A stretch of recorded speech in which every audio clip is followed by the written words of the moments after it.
respected members of managing committee of the school, general body members, freedom fighters, ladies and gents.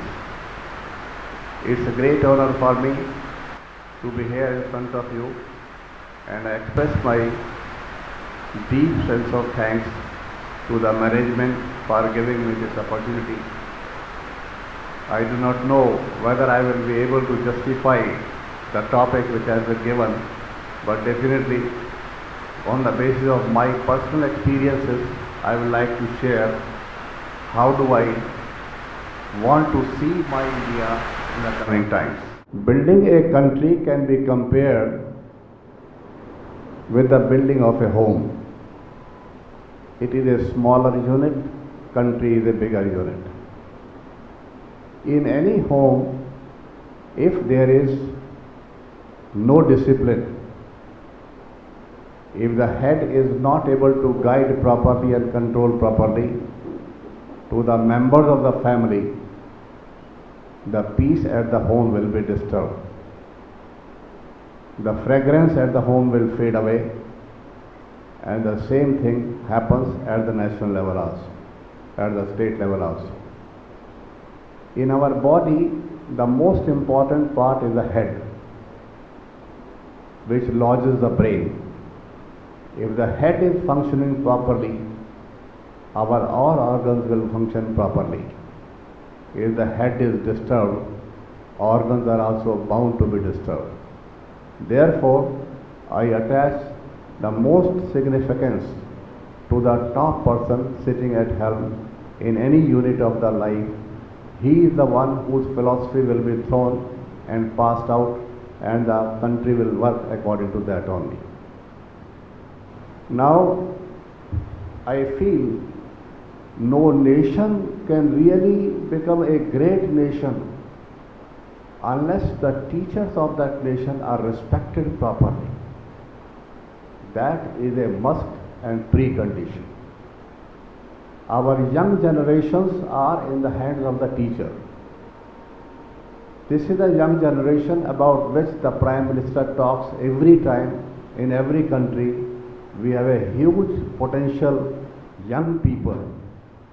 Now, these young people can work in a crowd in a very different manners. They can work in the row as a termite also. They can work like a locust also, who will sit on the crop and eat away the whole crop in no time. Or they can work as the army of the country and can safeguard the country from all events.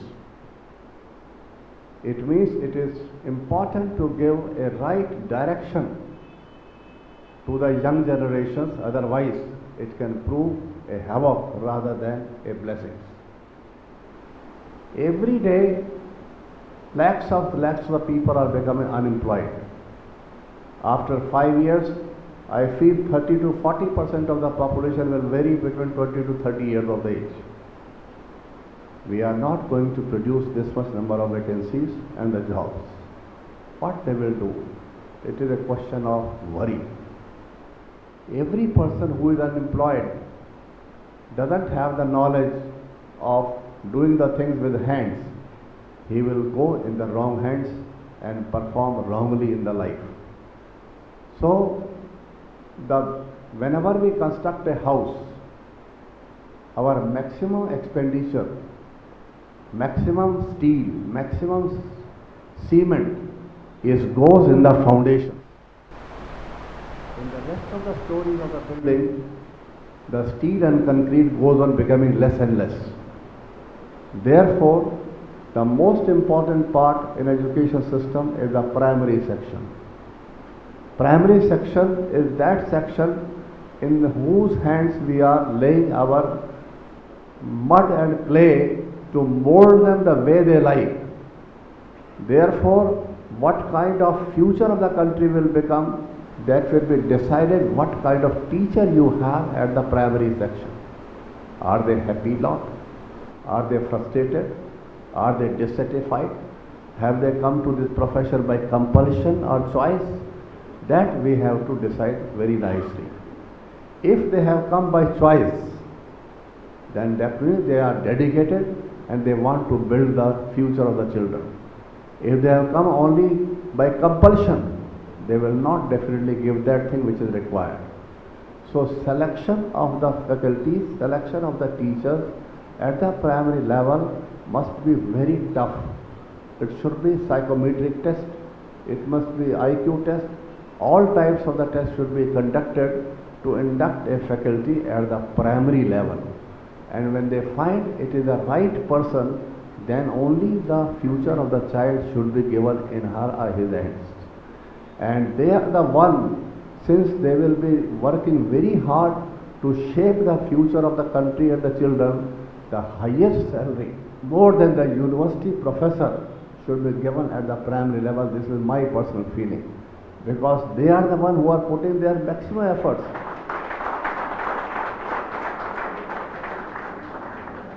More and more the child grows, efforts required are less. Highest efforts are there.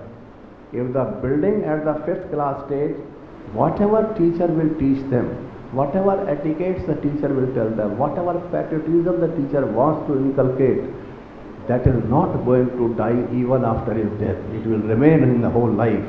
Because that period from 6 to 11, the primary section, that is a period where the response of the child is excellent.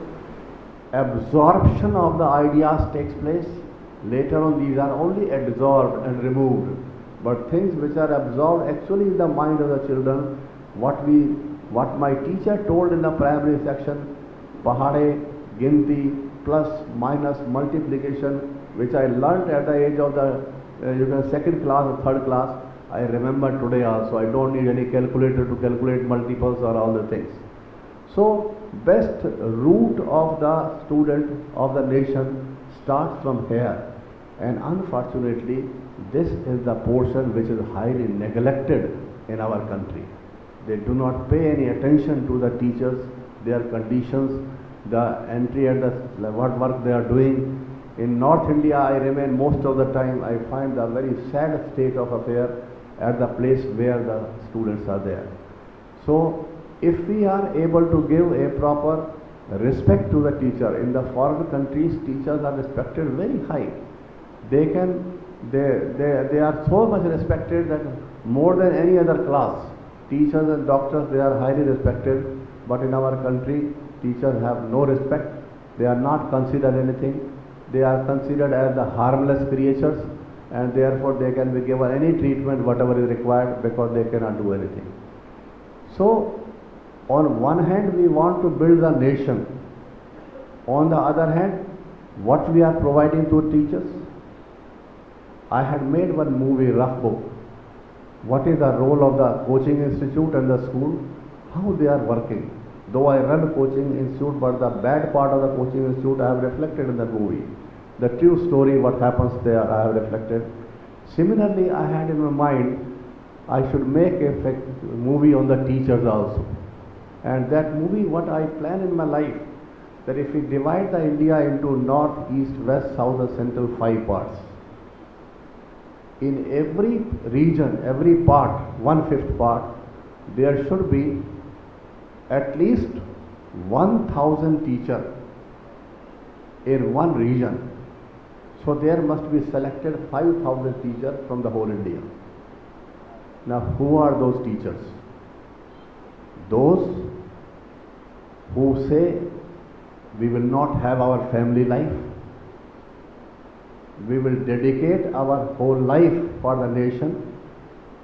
As the army and the navy people live away from their home in the very remote areas, they sacrifice their life. They are doing a great job. Similarly, they should also feel, what is my role? What should I contribute? Those 5,000 teachers, they should be selected through all psychometric test analysis, and they should be the one who should be expert in English language and expert in the regional language where they are staying. These two conditions should be imposed on them. They should be very good orator and these two things. These 1,000 teachers, when they are selected, they are trained thoroughly, and they are given the destinations. If this type of the country is required, we now want the people, country should have the people who want to enter in the research. Unfortunately, in our country, on the research, the expenditures are very less. We are not very serious about the research, but research has very long-lasting effect in the building of a nation. So they must be given this job to select right from the school level those type of the talent, those type of the students who have research-oriented mind.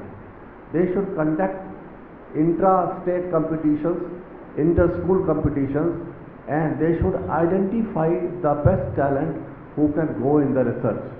And once they identify those people, then they should work on that thoroughly for many years, and they go in the research. The government should give all facilities to them. रोटी, कपड़ा और मकान की चिंता उनकी दूर कर देनी चाहिए. उनकी चिंता ही मत करो, वो मिलेगा मिलेगा. और यही तीन चीज़ें ऐसी हैं जिसके पीछे इंसान अपनी सारी ज़िंदगी खराब करता है और इसी में उलझ के रह जाता है. इन लोगों को उस बेसिक नीड से दूर करिए. वो गवर्नमेंट की ड्यूटी होनी चाहिए कि इनके बच्चों की पढ़ाई ठीक हो, इनको घर ठीक मिले, इनको रिस्पेक्ट ठीक मिले और उनको हाईएस्ट सैलरीज दें, ताकि उनका एक मोटिवेशन फैक्टर रहे और उनके अंदर एक प्राउड फीलिंग रहे कि मैं कंट्री के लिए कर रहा हूँ. और ऐसा अगर हम रिसर्च करते हैं, आज हम सारे एरोप्लेन्स अमेरिका से मंगाते हैं, सारे हॉस्पिटल के बेड जर्मनी से मंगाते हैं. क्यों मंगाते हैं? क्या हमारे पास टैलेंट नहीं है? अमेरिका में ही लोग यहीं से गए हुए. तो जो प्राइम मिनिस्टर ने मेक इन इंडिया की पॉलिसी बनाई है, इट इज़ एक्सेलेंट पॉलिसी. क्यों नहीं वो हर चीज़ यहाँ बन सकती?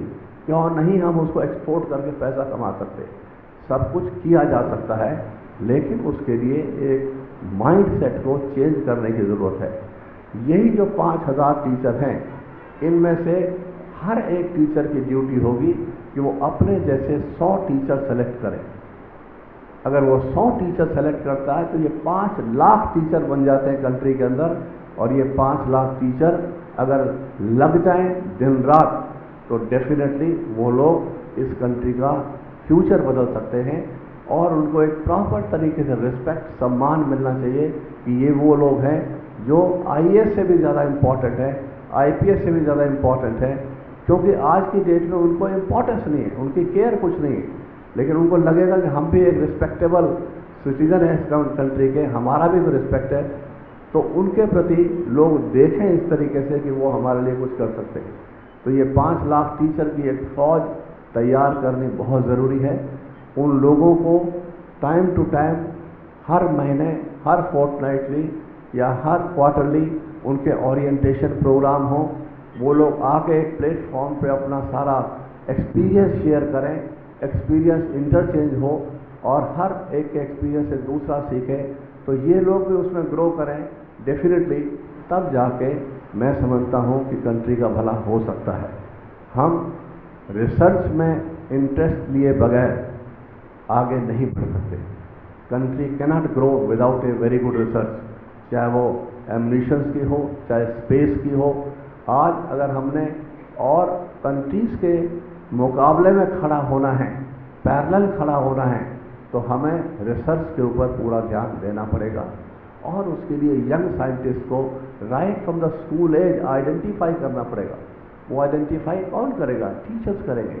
और ऐसे बच्चों को प्रोत्साहन देने के लिए स्कूल, कॉलेज, इंस्टीट्यूशंस उनको स्कॉलरशिप दे के, मोटिवेट करके, अलग से उनको आइडेंटिफाई करके अलग किया जाए और उनको मौके दिए जाएं, अपॉर्चुनिटीज़ दी जाएं, फैसिलिटीज़ दी जाएं. तब जाके हम सोचते हैं कि कंट्री के अंदर भला हो सकता है. बनाने वाले टीचर ही हैं और टीचर सब तरह के हैं. ऐसा नहीं है कि टीचर सारे अच्छे हैं. हमारे कंट्री के अंदर जैसे पहले किसी को कोई जब जॉब नहीं मिलती थी तो वो सीधा फौज में भर्ती हो जाता, कुछ भी नहीं कर पाता था तो फौज में चला जाता था. आज हो रहा है कुछ भी नहीं कर पाता है तो टीचर बन जाता है. तो इस टीचर के जॉब के अंदर ऐसे ऐसे लोग भी आ चुके हैं जिनका एप्टीट्यूड बच्चों के प्रति या एजुकेशन के प्रति है ही नहीं. सिर्फ एक ही एप्टीट्यूड है, पैसा कमाना है, पैसा ज़्यादा मिल रहा है. चाहे वो इंजीनियर हो, IITian हो या कोई भी हो, the things are being overshadowed by the money factor too much, कि ऐसे ऐसे लोग जिनका अपना कैरेक्टर नहीं है वो टीचर बने हुए, ऐसे ऐसे लोग जिनको बच्चों को कैसे टैकल करना है, बच्चों के साथ बिहेव कैसे करना है, बच्चों के सामने अपने आप को प्रेजेंट कैसे करना है, उनको समझ ही नहीं है, और वो भी टीचर बने हुए हैं। तो इसलिए हमें टीचर्स को, जिनको ये जिम्मेवारी देनी है देश के लिए, उनको स्क्रीन करना, आइडेंटिफाई करना और फिर उनको बताना, दैट इज़ वेरी इंपॉर्टेंट। जब तक हम सोशल अवेयरनेस नहीं लाएंगे, पब्लिक अवेयरनेस नहीं लाएंगे, हम कंपेन नहीं करेंगे, तब तक हमारे टीचर्स का कोई भला नहीं हो सकता। हमारे जैसे स्वच्छ इंडिया का एक प्रोजेक्ट चला रखा है, गंगा क्लीन करने का चला रखा है, तो गवर्नमेंट इसके ऊपर बहुत पैसा खर्च कर रही है एड के ऊपर। तो ये पैसा जो खर्च हो रहा है, अपेरेंटली तो लगता है कि कुछ फर्क तो नहीं पड़ रहा है, लेकिन मैं समझता हूँ अगर ये कंटिन्यूसली चलता रहेगा तो एक ना एक दिन ये चीज़ें रंग लाएंगी। इतने सालों की पुरानी आदतें, खराब आदतें एक दिन में नारे से कैसे ठीक हो जाए? जब किसी चीज़ को हम रोज़ रोज़ देखेंगे, रोज़ रोज़ सुनेंगे, तो हमारा भी हाथ गंद फेंकने में रुक जाएगा। या रोज़ ही सुनते हैं, अब बंद कर दो, बहुत हो गया। तो ये गवर्नमेंट का जो एक्सपेंडिचर है एजुकेशन के ऊपर, सोशल अवेयरनेस के ऊपर, हालांकि इसका प्रॉफिट नहीं है, इसकी डायरेक्ट गवर्नमेंट की ट्रेजरी में पैसा नहीं जाता, लेकिन गवर्नमेंट की ट्रेजरी में अच्छे लोग जाने शुरू हो जाते हैं, मैन पावर जानी शुरू हो जाती है। और जिस कंट्री के अंदर ह्यूमन रिसोर्स अच्छा बन जाएगा, वो कंट्री रिचेस्ट कंट्री होगा। तो हमें उस ह्यूमन रिसोर्स को क्रिएट करने के लिए, बनाने के लिए हमें बहुत तरीके से सोचना पड़ेगा। हम 30 साल बाद की बात सोच सकते हैं, हम कोई प्रोजेक्ट 100 साल को ध्यान में रख के सोच सकते हैं, जो कि आज हम 1 साल के ध्यान रख के प्रोजेक्ट को तैयार करते हैं। तो we are not having very good planning at any part. अगर हमारी प्लानिंग ऐसी हो कि आज हम प्रोजेक्ट बना रहे हैं, हम एस्टिमेट करें कि 50 ईयर्स के बाद इतनी पॉपुलेशन हो जाएगी, इतना सीवेज चाहिए, इतना वो चाहिए, उस हिसाब से अगर इंफ्रास्ट्रक्चर को डेवलप करेंगे तो मैं समझता हूँ हमें कोई तकलीफ नहीं होगी। हमारे कंट्री में प्रॉब्लम ये है कि हम एक दिन की सोचते हैं, नेक्स्ट डे क्या होना है उसी को पैचअप किया जाए, महीने बाद क्या होना उसका पैचअप किया जाए। तो हमें अपनी सोच को बदलना पड़ेगा। और कई राइट थिंकिंग लोग जब तक इसमें जुड़ेंगे नहीं, तब तक ये काम होगा नहीं। हम सोचें कि ये गवर्नमेंट लेवल पे काम हो जाएगा, नहीं होगा। गवर्नमेंट क्या क्या कर सकती है? जब तक लोग इस मूवमेंट में नहीं जुड़ेंगे, मासेस में लोग नहीं जुड़ेंगे, वॉलंटरली आगे नहीं आएंगे, तब तक ये कामयाबी नहीं हो सकती। क्योंकि गवर्नमेंट की जहाँ रिस्पॉन्सिबिलिटी है, हमारी as a citizen of the country हमारी भी कुछ ड्यूटीज़ बनती हैं। हमें भी इस चीज़ को रियलाइज करना चाहिए कि हर चीज़ सरकार नहीं कर सकती जब तक कि मासेस उसके साथ लग के नहीं जाएंगे। तो हमारे टीचर्स जो हैं, दे should be given the highest respect. Salary structure के अंदर, प्राइमरी सेक्शन के अंदर बहुत अच्छी सैलरी हो, ताकि वो टीचर सेटिस्फाइड हो, हैप्पी हो, and we can get the best out of him. हम पब्लिक स्कूल में बच्चों की फीस देने जाते हैं, हज़ारों रुपए डोनेशन दे देते हैं, लाखों रुपए डोनेशन दे देते हैं, और वहाँ टीचर जो पढ़ा रहा है उसको अंग्रेजी का एक शब्द नहीं आता, बच्चा बोलता है उसको डांट देता है। अब बताइए, हमारा लाखों रुपए बेकार गया, बच्चा भी बेकार हो गया। बच्चा घर से, स्कूल से ऐसी ऐसी बातें सुन के आ जाता है कि जो हम हैरान होते हैं कहाँ से सीख के आए। उधर स्कूल में मेरा नेक्स्ट बेंच पे लड़का ऐसी ऐसी बातें करता है, हम हैरान होते हैं, माँ बाप सिखाते क्या है इनको? कुछ भी नहीं सिखाते, ये कैसे हो गया सिस्टम। तो ये चीज़ें अगर हमारे स्कूल लेवल पे टीचर अच्छे होंगे, सही होंगे, तो उसको कंट्रोल कर सकते हैं। तो सबसे पहले तो हमें ये ज़रूरत है कि our teachers should be highly regarded, they should be respected in the society. उनके रिस्पेक्ट नहीं है, आज भी नहीं है। मेरा एक टाइम्स ऑफ इंडिया का सेमिनार था, I was one of the speaker, तो there were lots of principals over sitting over there. I said कि टीचर्स के रिस्पेक्ट नहीं है, सोशल स्टेटस नहीं है, तो how the country will rise? Then there were lots of lady principals also in the sitting there. I asked them, how many of you are having your husband as teacher? Tell me. Raise your hands. None of the principal raised the hands. And rather one principal said, I will not marry my daughter to a teacher. But then how do you expect? Teacher will give the best. When you don't like the teacher to marry, That means teacher is considered as the last option for the girl also for marriage. What is the status left then? How he will not be frustrated? Why preference is given to that person who has power and who can destroy the things with his own whims and fancies? Why? Is it the society or the culture we are leading to? We have to rethink. In fact, our society is not going to really go in the right direction. I am very happy to see the system in Goa and particularly in this school also, that NGO is running, government is funding, and everything is going very nicely. People are sparing their time out of their busy schedule, come here, discuss the thing, look after the welfare of the students. In my life, I have never seen such type of NGOs. So this is, and the government initiative is very wonderful कि बच्चों को free पढ़ाया जा रहा है, government तनख्वाह दे रही है और बच्चों से कुछ नहीं दे रही है. कैसे गवर्नमेंट चल रही है, गवर्नमेंट के सोच क्या है? मतलब this is the real education, जिसे मैं कह सकता हूँ कि ये पहली से 12वीं तक फ्री एजुकेशन मिल रही है. This is a real education. और बच्चों को मेरिट से लिया जा रहा है, बच्चों को कॉम्पिटिटिव स्पिरिट से भी दिखाया जा रहा है. हमारे वहाँ पर नॉर्थ में कॉम्पिटिटिव स्पिरिट तो है ही नहीं, सिर्फ मासेस के अंदर भर दिया जाता है कि मासेस भर दिया, एजुकेशन दिया जा रहा है, बच्चा पास हो फेल हो नेक्स्ट क्लास में प्रमोट हो जाएगा. अब बच्चे को फेल का डर नहीं, पास का डर नहीं, उसको पता है मैं पास ही हो जाऊंगा, वो मेहनत क्यों करेगा? Why will work? If my child knows I am going to pass, whether I attend the school और not, I am going to next class, why will work? Are we really creating the literacy that is required to the country, or we are creating such type of the population which is not developing the habit of doing the hard work? हमें लोगों को, बच्चों को hard work की आदत डालनी चाहिए.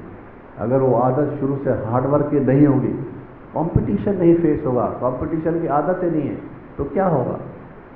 पहले 10th क्लास में बोर्ड का एग्ज़ाम होता था, बच्चे मेहनत करते थे, परसेंटेज स्कोर करने की कोशिश करते थे, दिन रात लगे रहते थे, और पेरेंट्स को भी बड़ी होती है 1% मार्क नहीं कम होना चाहिए. अब हमारे यहाँ क्या है, 10th का बोर्ड दो या ना दो, एज ए रिजल्ट बच्चे मेहनत ही नहीं करते. और 11th क्लास में जब मोटी मोटी IIT मेडिकल किताबें देखते हैं, उनको लगता है ये क्या आ गया, हमारे बस का नहीं है, और 30% बच्चा रिफंड ले जाता है पहली इंस्टॉलमेंट के बाद ही, because the habit of doing the hard work which was previously there, it is now decreasing year by year. अब उनको पता है कि 10 CGPA ले रहे हैं, एवरीबडी इज गेटिंग 10 CGPA, लेकिन उसका 10 का पहले बच्चे के 100% मार्क्स होते थे, 95% मार्क्स होते थे, उस बच्चे में कैलिबर होता था. आज A+ वाले में कैलिबर ही नहीं है, because these are the things which are based on the valuation which is being done. तो प्रॉब्लम ये है कि हमें ये सोचना होगा हम चाहते क्या हैं. क्या हम ऐसी फौज तैयार करना चाहते हैं जो टैलेंट ना हो, सिर्फ नंबर इंक्रीज करें, या हम चाहते हैं कि ऐसी हार्ड वर्किंग फौज हो जो कि मेहनत करके कुछ करने का जज्बात रखती हों? ये चॉइस, ये डिसाइड करना है जो पॉलिसी मेकर है, they have to decide. If we really want to groom the country, we have to give the self respect for the good people.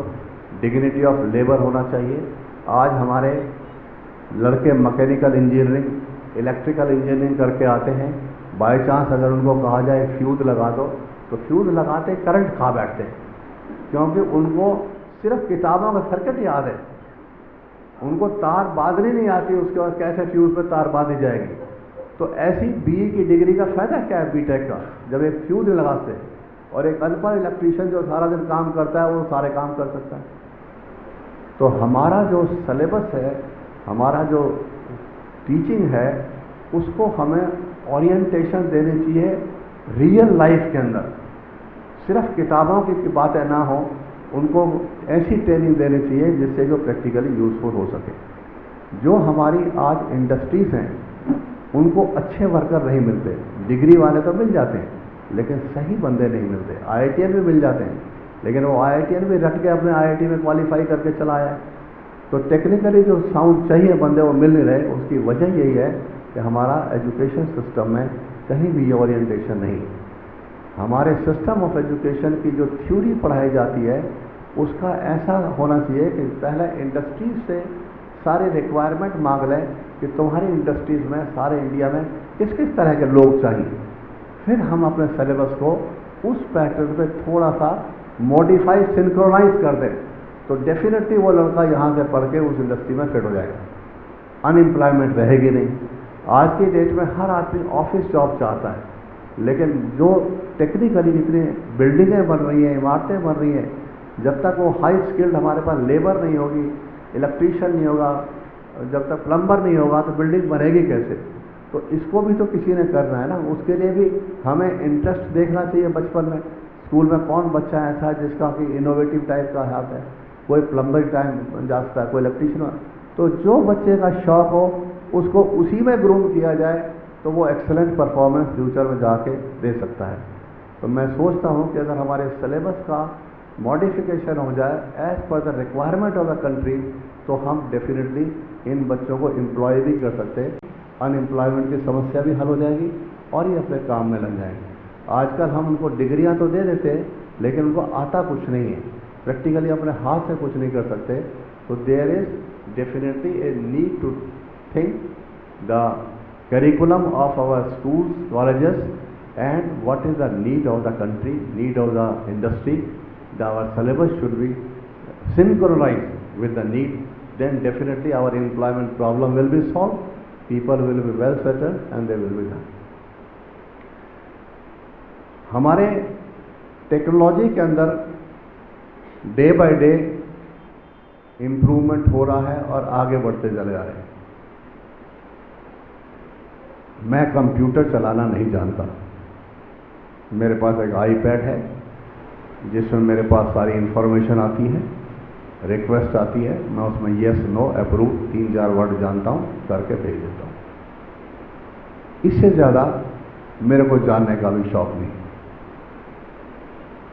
दिन में एक बार जब गाड़ी में सुबह बैठता हूँ, उसी टाइम आईपैड खोलता हूँ, पिछले दिन की सारी मेलें आईपैड में आधे घंटे कॉलेज के रास्ते में खोल के येस नो कर देता हूँ। हो क्या रहा है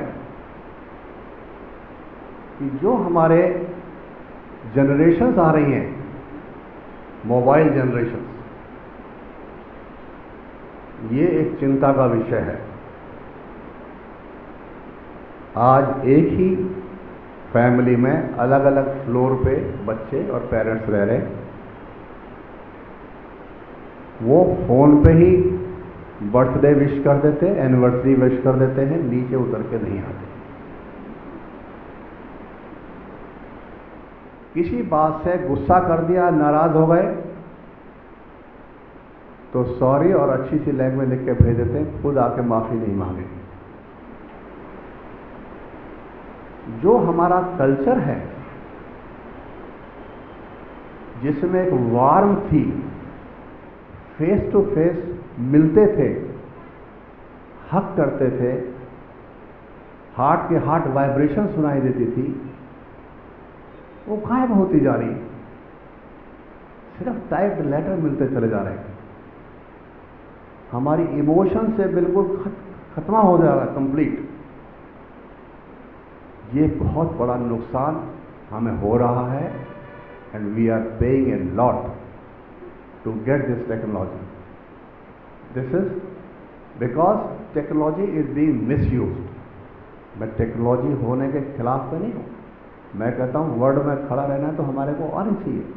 इसके अनेकों फायदे हैं, लेकिन इसका यूज जो हो रहा है, जैसे किसी बच्चे को वेपन दे दिया, अब उसको यूज कैसे करेगा? खरा तलवार को गलत ही यूज कर लेगा, अपना ही गला काट लेगा। तो उसका यूज जो कर रहे हैं आजकल, इट इज वेरी डेंजरस। रात को भी तकिए के नीचे मोबाइल रखते हैं, कोई व्हाट्सएप पे मैसेज मिस ना हो जाए, टुक करेगा तो उठ जाएगा, नींद में भी। What is this? क्या हो रहा है? Are we forwarding toward the better things और वर्स्ट थिंग्स?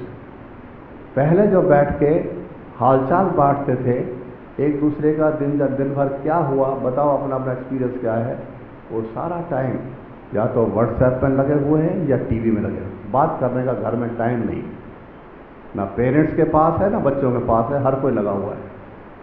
तो हमें ये भी सोच रहे हैं कि आने वाले टाइम में, अभी तो ये हाल है, कल क्या हुआ, मेरा ग्रैंडसन पहली क्लास में है, ग्रैंड डॉटर भी, जितने फंक्शन मोबाइल के मुझे नहीं पता, वो पता नहीं अपने आप सीख गए उठा उठा के मेरा मोबाइल।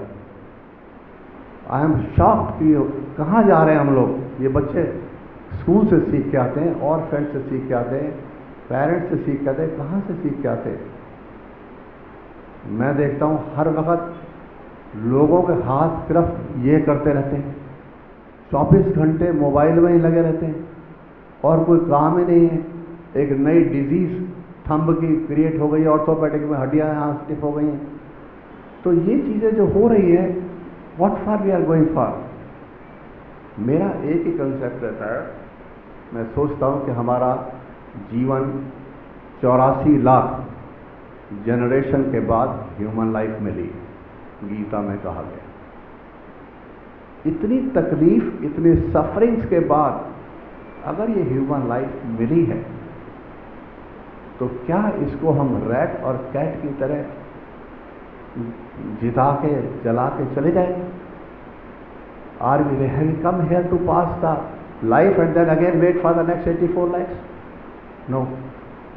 ये मैं स्टूडेंट्स को बताता हूँ, उनको बताता हूँ कि एक जनरेशन ये पाने के लिए आपने बहुत तकलीफ उठाई, इसलिए आपकी ब्लड के अंदर, ब्रेन में घुस जाना चाहिए कि मैं इस दुनिया में कुछ ना कुछ एक्सेप्शनल के बिना जाऊंगा नहीं। ये डिटर्मिनेशन तुमको करना है।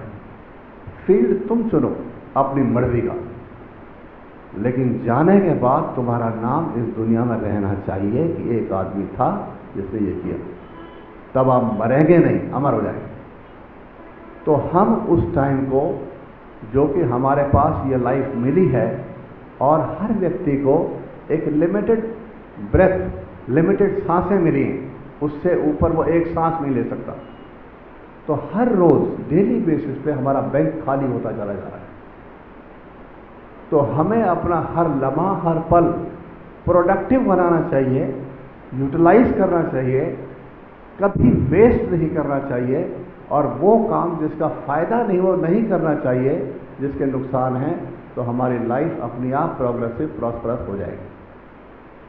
मोस्ट ऑफ द टाइम लोग जो है व्हाट्सएप पे इधर से उधर बातें भेजते हैं, यूट्यूब पे भेजते हैं, ट्विटर भेजते हैं।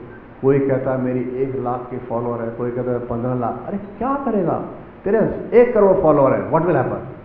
एक रोटी फालतू खा लेगा क्या उससे? पॉसिबल नहीं। ये फॉलोअर लेके करोगे क्या? उनको जवाब देते सारा अपना टाइम बर्बाद कर दिया, जो तू इस जीवन में कुछ करने आया था। तुम अपने जीवन का उद्देश्य भूल के लोगों के सवालों के जवाब में लग गए हो। What for? मिलेगा क्या at the end of the day? So we have to think कि this life which we have got should be used very very carefully, productively, और हर लम्हा पूरी तरह से जिया जाए। कल जो जा चुका है मैं कभी उसको याद नहीं करता, what ever, I never remember, क्योंकि मुझे पता है उसको याद करने में मेरा टाइम वेस्ट होगा, मेरे पास टाइम नहीं। फ्यूचर मैं जानता हूं जो डेस्टाइन्ड है वही होगा, मेरे सोचने से कुछ नहीं बदलेगा। तो फ्यूचर की सोचो ही मत। आज मेरे पास है, इसी को जितना बेस्ट परफॉर्म कर सकते हो कर दो। जाने से पहले घर आपको पता होना चाहिए ये मेरे काम थे, मैं करके आया हूँ, देन आई एम हैप्पी। और if I will take care of today, my tomorrow automatically will be taken care of. तो इस फिलॉसफी को हम बच्चों को समझाते हैं। फ्यूचर की प्लानिंग करके क्या करते हो? मैं कुछ भी सोचता रहूँ, मैं दिल्ली से वो आया हूँ लेक्चर देने के लिए, फ्लाइट ही क्रैश कर गई, मैं क्या करूँगा? I can't do anything. अगर मेरा डेस्टाइन नहीं होगा यहाँ पहुँचना, मैं पहुँच ही नहीं सकता। हर चीज़ प्रोग्राम हुई पड़ी हमारे डीएनए के अंदर, हम तो सिर्फ उसका डी प्रोग्रामिंग कर रहे हैं और कुछ नहीं कर रहे हैं। Everything is program. The moment a child is born, whatever is the position of the 9th planet, and look at the zygote, at what angle, what degree, that decide their destiny there and then. Rest is the decoding of the DNA action, whatever is filled up. काम करना है, कर्मा करना है, ये हमारी duty है। उसका result क्या आएगा ये तो एप्रीहेंड करना बहुत मुश्किल है। It will depend upon the god wish what he wants to give it to you. तो हमारे जो बच्चे हैं वो डेफिनेटली हमारे वैल्यूएबल वेल्थ हैं, इससे वैल्यूएबल तो कोई चीज़ हमारी पास होती नहीं। और उन्हीं बच्चों के प्रति हम आज इन टीचर से एक्सपेक्ट करते हैं कि टीचर कराए।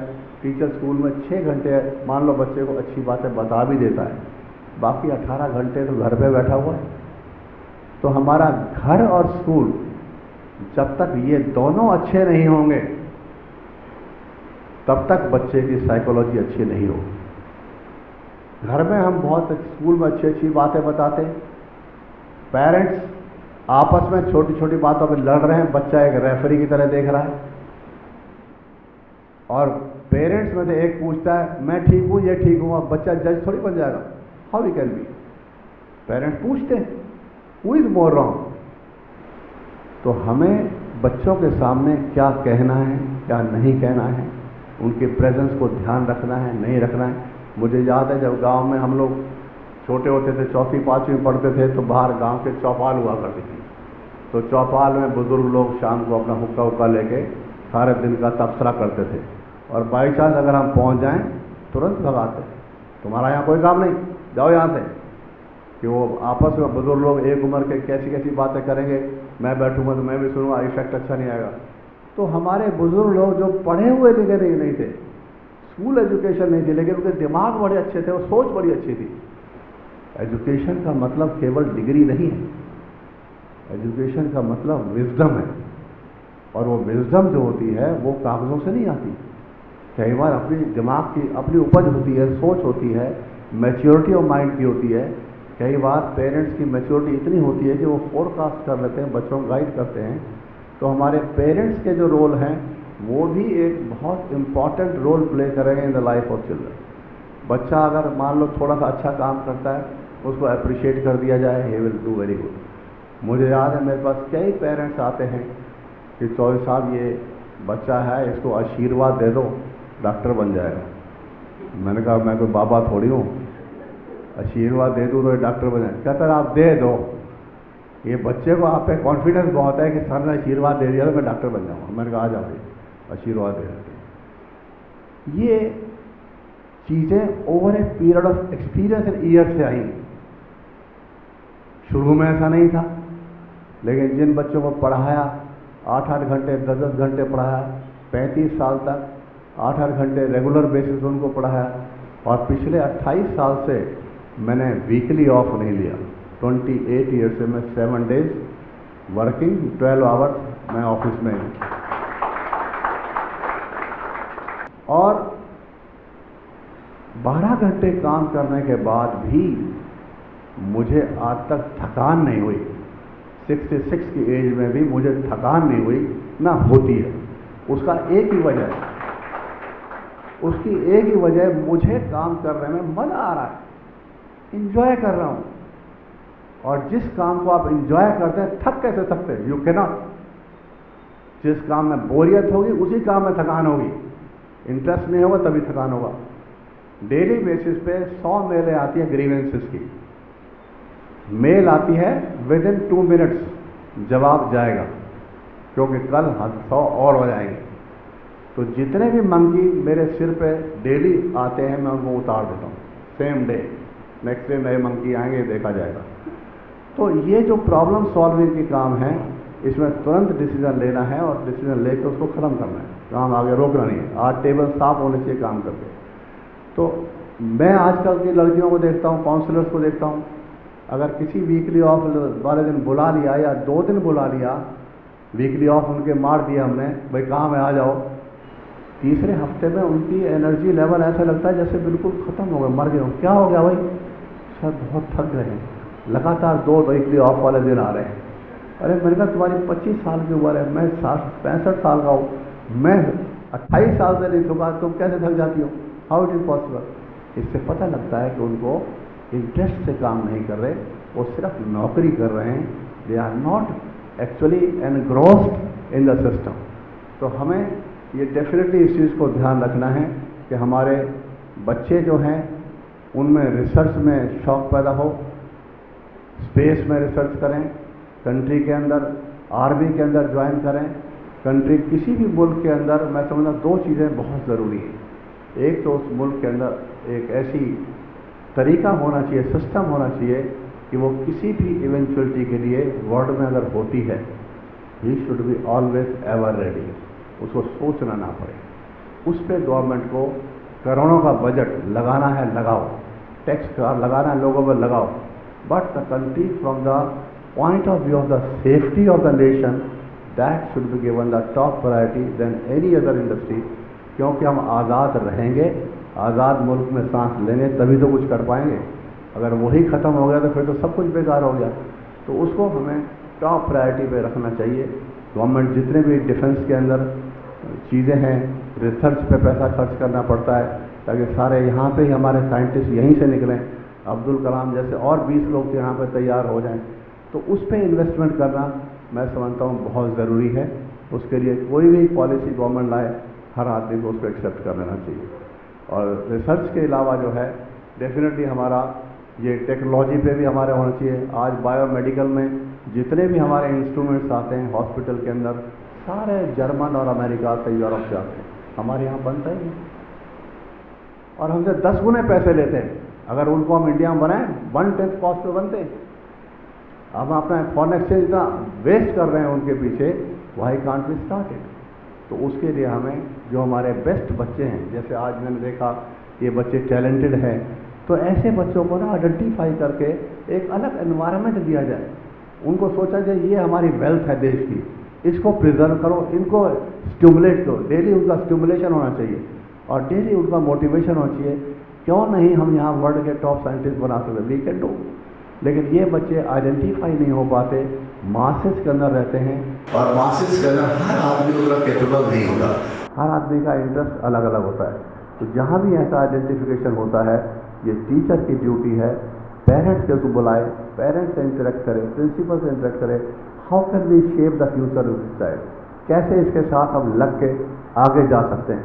The moment at the primary level अगर हम आइडेंटिफाई करें, हर स्कूल जो देश में जहाँ भी है, अगर उसके पास 500 बच्चे हैं, अगर उसमें 2 बच्चे आइडेंटिफाई करता है, 2-2 बच्चे भी हर स्कूल योगदान कंट्रीब्यूट करने लग जाए, अंदाज़ा लगाओ कितने स्कूल हैं, कितना टैलेंटेड बच्चा हमारे पास आ जाएगा। आज हमारे फिजिक्स ओलंपियाड लड़का देता है, केमिस्ट्री ओलंपियाड देता है, मैथ ओलंपियाड देता है, सारे आईआईटी करके बाहर भाग जाते हैं। ये लड़के जो ओलंपियाड में टॉप कर रहे हैं, क्यों नहीं रिसर्च में चले जाते? क्योंकि उनको इंसेंटिव नहीं है, इनिशिएटिव नहीं है।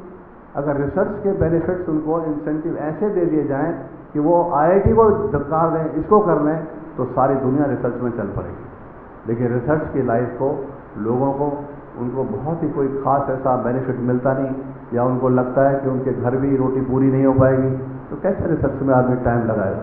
रिसर्च वाले आदमी को दिन और रात की परवाह नहीं होनी चाहिए, ना घर की चिंता होनी चाहिए, वो तो सोचे मैं देश के लिए कुछ कर रहा हूँ। The feeling of nationalism in a person is a must at all cost, because if nation is alive then we are only alive. उसके लिए कुछ भी सेक्रीफाइस करना पड़े, कुछ भी करना पड़े, we should be always ready for that matter। और इसलिए जो बेस्ट नेशन बन सकते हैं वो हमारे टीचर ही बना सकते हैं। टीचर ही आइडेंटिफाई करें क्लास के अंदर कौन सा बच्चा ऐसा है जो आगे चल के देश के लिए कुछ एसेट बनेगा, उनको आइडेंटिफाई करें, पेरेंट्स को बुलाएं, पेरेंट्स के साथ इंटरेक्ट करें और उसको उस किस्म का माहौल दें, उसको सिमुलेशन दें ताकि वो और कुछ उसमें करे। फिर उस शहर के अंदर 20 बच्चे ऐसे निकल आए, उन 20 में कंपटीशन कराया जाए। इस तरीके का अगर हर यूनिट बाई यूनिट चलता जाएगा तो मैं कहता हूँ इतने साइंटिस्ट पैदा हो जाएंगे, इतने लोग हो जाएंगे कि हमारे देश को बाहर से कोई भी सामान मंगाने की ज़रूरत नहीं, हमारा कंट्री अपने आप में सेल्फ डिपेंडेंट हो गया और एक्सपोर्ट करना शुरू कर देगा। ये बाहर वालों के मुल्क के दिमाग हमारे से अच्छे नहीं है। जितनी हार्ड वर्किंग ब्रीड इंडिया की है वर्ल्ड में कहीं नहीं। We are very hard working student जो 18-18 घंटे बैठ के काम करते हैं। तो हमारे पास रिसोर्स बहुत अच्छा है, लेकिन उसको हम राइट डायरेक्शन दें, टैप करें। और उसमें खाली गवर्नमेंट का रोल नहीं है, ये हर इंडिविजुअल का रोल है, हर पेरेंट्स का रोल है, टीचर का रोल है। When all will join hands and all will feel yes this is my country, I want to contribute in the country, I want to do for the country. जब ये feeling लोगों के अंदर inculcate हो जाएगी, time to time उनको इस तरह स्टिमुलेशन दिया जाएगा, तो मैं समझता हूँ कि हमारा देश कंट्री वर्ल्ड में बेस्ट कंट्री बन सकता है, क्योंकि टैलेंट की कोई कमी नहीं है, लेकिन ग्रूमिंग ना होने की वजह से ये सारे के सारे डायमंड्स डस्ट में चले जाते हैं और उस डस्ट से बाहर में निकल के आते हैं. तो our responsibilities, the diamond should be groomed, they should be made sharpen, they should not be allowed to go in the dust and get lost along with the carbon. That is the duty of primary Vidya has. I am once again grateful to all of you for giving me time to speak over here. Thank you very much.